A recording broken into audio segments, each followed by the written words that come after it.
All right, let's get right into it. There's this incredible new trend taking shape, and it's completely changing how we solve some of the world's biggest problems. We're talking about a really interesting team-up. You've got these super fast, innovative startups joining forces with trusted, on-the-ground charities and NGOs. And this quote, it absolutely nails it. You know those old walls that used to separate for-profit businesses from nonprofit impact? Well, they're crumbling down. We're stepping into a whole new era where doing good and doing good business aren't just compatible, they're becoming one and the same. So make no mistake, this isn't just some passing fad.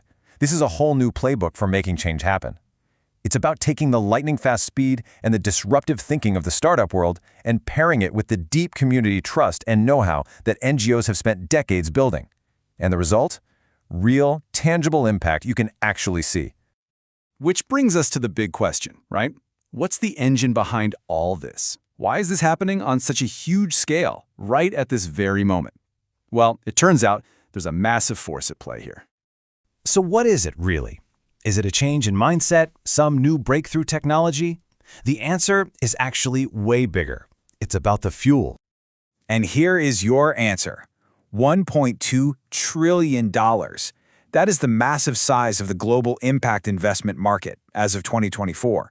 And this isn't just any money. This is financial fuel. It's a tidal wave of capital that is actively hunting for startups with a purpose that goes way beyond just making a profit. But here's the crucial point. It's not just about the sheer amount of money. It's about being effective. Smart investors and passionate founders are all realizing the same thing. The fastest, smartest way to create real, scalable change is by working together. And the data? It completely backs this up. Just look at the power of this collaboration. It's kind of staggering. A study by PwC found that social startups that team up with NGOs actually scaled 2 times faster than the ones that try to go it alone. I mean, think about that. Twice as fast. That's the difference between having a good idea and having a world-changing solution. Okay, so we know the why behind this movement. Now, let's get into the how. What do these collaborations actually look like when the rubber meets the road? This is what we're calling the partnership playbook. So this playbook has a few key moves that create this incredible synergy. For instance, a startup might give an NGO some amazing new tech to track their impact, which makes their work way more transparent and effective. And in return, that NGO gives the startup instant community trust and access to markets they could never dream of reaching on their own. This whole dynamic changes how they get funded too. They start attracting this cool mix of VC money and grants. And ultimately, that's how they scale, by combining that startup speed with that rock-solid NGO trust to take a local solution and make it global. All right, so that's the theory. But what does it look like in the real world?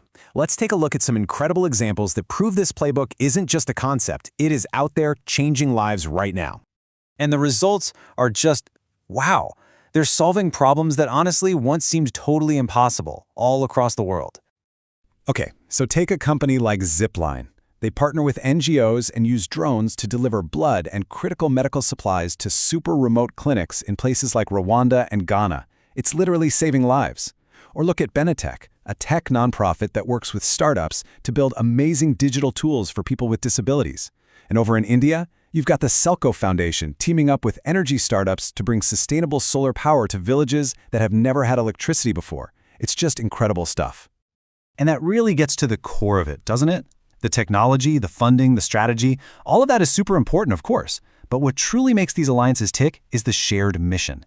It's about passionate entrepreneurs and dedicated aid workers coming together because they believe in the same goal. So where does this all leave us?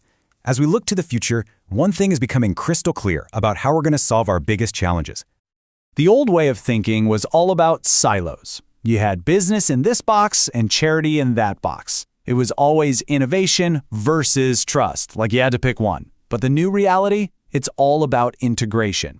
It's about creating partnerships that blend big vision with real-world execution.